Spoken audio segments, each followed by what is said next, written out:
बना के। अरे गाना गइबो कि काम करबो? अरे यही ना करो ना सारे मुंह तू दबा के रख देला बाड़ा में हर मौका बना के।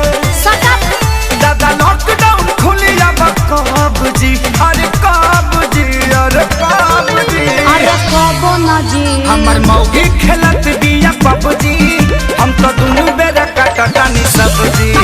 हमर मौगी खेलत बिया पबजी, हम तो दुनू बेरा कटटानी सब्जी।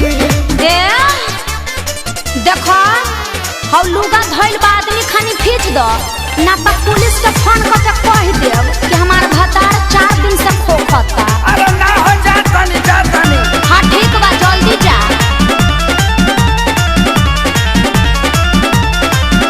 घरवा में सूती उता करतिया सहो, फूकी फूकी चूल्हा हमारा निकलता गैस हो। अरे घर में मत छोड़ो प्रदूषण हो जाई।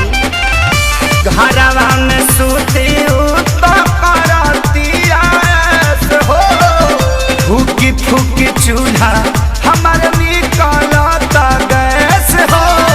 झाड़ू लगाई फिर पोछा लगाई, अपन दर्द के तना ले बताई। हाँ तो बैठ के हुड़बा।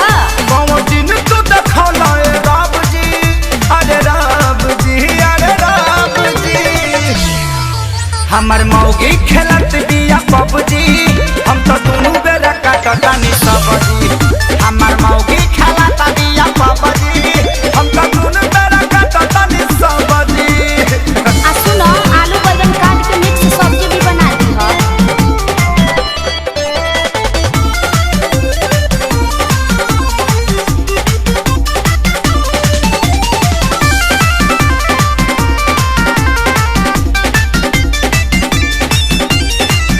माझी माझी बरतन दर्द करता कालाई, अब से करो ना सरऊ लेला तू विदाई। सार साहू मत करो चुपचाप काम करो, ई जाए वाला नहीं खे। माझी माझी बरतन दर्द करता कालाई, अच्छा अब से करो ना सरऊ लेला तू विदाई।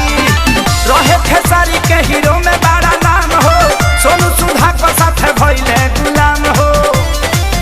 सफे रोवे घर में बैठी डभ डभ जी, अरे डभ जी, अरे डभ जी। अल्ले मेला बच्चा हमर मौगी खेलत बिया पबजी, हम तो दुनू बेरा कटटानी सब्जी। हमर मौगी खेलत बिया पबजी, हम तो दुनू बेरा कटटानी सब्जी। चुप रह जानू, रिवाइटल खा के काम करत रह।